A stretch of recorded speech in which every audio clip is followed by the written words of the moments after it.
I put a little tripod here on this rock, and hopefully when I got a frame it'll focus on the climb, and it doesn't show the whole thing, but it shows where I'm most likely to take a whip.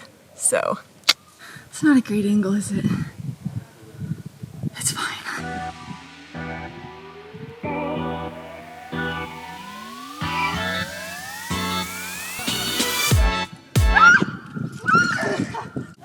I went for a ride. Come on.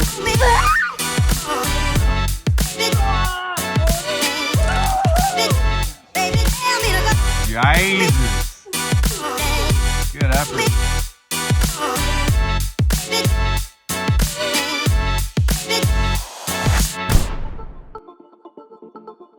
The native peoples call Smith Rock Animal Village, and I can see why. I'm captivated by the beauty around me.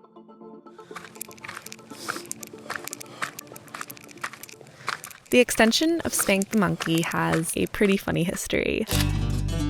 Watts in '85 did the first pitch up to the intermediate anchors on the east face of Spank the Monkey. 1996, a guy named Will Nazarian's in town and decided to start working on an extension. The story goes, and I heard this from Alan Watts, is that he had a line fixed and somebody stole it, and he just kind of got pissed and left town. Tommy freed it in like early 2000s, not realizing that the bolts were just redirects. There's like not that many bolts. If it were like tightly bolted, modern sport route, it would probably see a lot more sense. Having it be as difficult as it is, exposed as it is, and run out / committing, like, it makes for a really, really cool project. Tommy Caldwell sees the stunning line up the Surrette and decides to climb it. What was this, 20 years ago or something? I just figured I'd try and climb it the way it was because I thought it would be a spicy challenge. I thought it was, one of the most beautiful striking lines in Smith Rocks, and I was kind of lazy. I didn't have a drill. I just figured I'd try and climb it that way. And it turns out it worked out. Although it was pretty exciting, I used 2 ropes just in case one of them sliced. Even though it's just a 1-pitch route, it feels like you're way up on a big wall or something. All went well for me. It took me, 2-3 days to kind of sort it out and get brave and suck it up to make it happen. Pretty awesome climb, one of the best ones is Smith Rocks.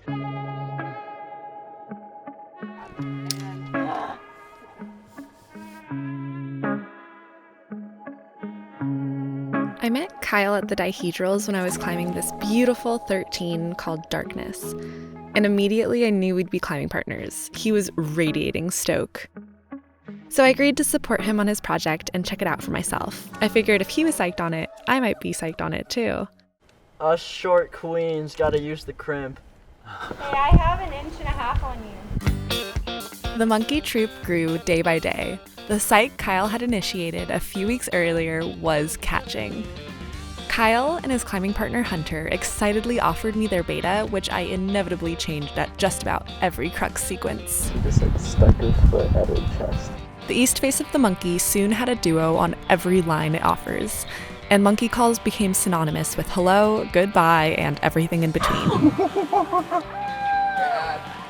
Some actions too. It was really awesome for me to be out there chuffing on the start of the east face, and then have like Kyle and Anna out there working on Spank the Monkey. Had a little monkey crew out there. Could almost like fist bump somebody while they're climbing the arête. Because my mind pieces together experiences by way of emotions, here's a short list to capture my immediate feelings on my first day on the monkey. It's intimidating, but it's awesome. Excited, challenged, exposed, nervous, uncertain, confident, and unconfident all at once. I've decided that eating cold tortellini is an upgrade from like eating cold pieces of tortilla that I smush blocks of cheese into. I don't even like vegetables, so it's nice to get the spinach inside of carbs and cheese. I splurged today. I went to Trader Joe's and I got this like really bougie tortellini. I probably still won't cook it. I don't know, it's so cold. I like can't be bothered to get the stove out. Honestly, it's not bad. It's vegan too. My psych was growing, and I found myself unable to talk about anything but the project. Oh my god, I'm just feeling so psyched. Like, I can't believe I keep getting to climb the most beautiful climbs ever. Like, what? What kind of life is this? Honestly, I'm so used to Tom being my climbing partner, I couldn't help but leave him a few voice messages to let him know how the process was going. Okay, so guess what? Yesterday, your girl did 2 clean top rope ascents. So I think I'm ready to lead it. But this one, I mean, I know it's bolted, but it's so run out and it's around an arete, so it gets like an R grading. How is it that I keep finding these climbs, you know? Like, I keep finding like spicy, dangerous climbs. But like, it's not super dangerous, at least it's not like more dangerous than anything we've done, you know what I mean? Spank the Monkey begins with a beautiful, technical first pitch. The climb is essentially 3 boulders on the east side of the arete, separated by 3 ledge rests on the side that isn't bolted. The sequences feel like a well-choreographed dance that I'd somehow rehearsed my whole life, even though I had really only been on it a handful of times. In my mind, I had justified leading the exposed first pitch. A, it was easier climbing, and B, the harder moves were quite close to the bolts and on the same side of the arete. I had not, however, figured out how to rationalize the extension. Right off the bat, there's quite a difficult sequence that involves pulling insecure moves on the unbolted side of the arete, all the while running it out. On this, my first lead, I managed to get the rope caught behind both my leg and the arete. I internally panicked for maybe a second before regaining my composure. It took nearly all the strength I had to pull the rope up for the clip. I then convinced myself I wasn't totally fucked from the fiasco and kept moving forward, shaky crimp by shaky crimp. There's a final awkward rest around the corner where I pray to the rock goddesses that I don't slip right off and around the corner. I find this rest challenging to relax into for myriad reasons. It's like standing in a scoop. The feet are insecure smears rather than edges. My back is uncomfortably arched to relieve pressure from the crimpy hands, and I'm sandwiched between 2 cruxes in the middle of the biggest run out of the climb. It's actually extremely stressful, and there's no way out of it but up. And then, of course, comes the notorious section. You know, the reason why the climb is given an R rating. This is where Kyle took that infamous big whip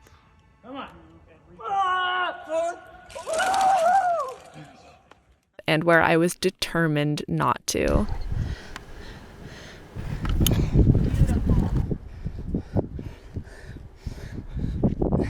Come on.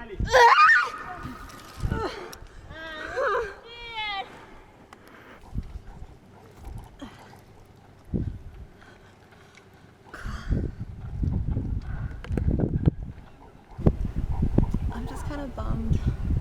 Yeah. Was it because I was disappointed? Was I being too goal-oriented? Or was I just so scared I didn't want to have to go through that again? After some self-reflection, I realized it was almost certainly the latter reason. I was very, very terrified. It was a hard day today. Sometimes figs remind me of, like, the monsters from Stranger Things. I then crammed some food into my mouth, snuggled into my thick lion blanket I've had since childhood, and listened to Brene Brown's voice on Audible asserting that the willingness to show up changes us. It makes us a little braver each time. The next day, I showed back up because I was just that little bit braver. I found my flow, I danced, I even laughed midway through the climb, and I took the exact same fall. But this time, instead of being terrified or sad or overwhelmed, I simply thought, God damn, at this moment, I must be one of the luckiest humans out there. And then I showed up again.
Now I'm just milking it.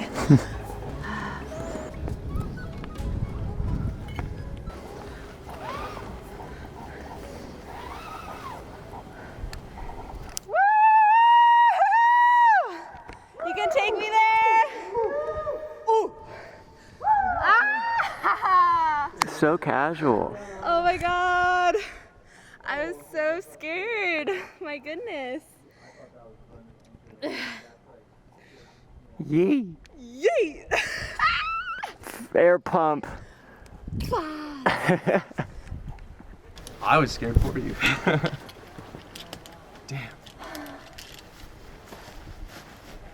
That's unreal. That was so inspiring. Holy shit.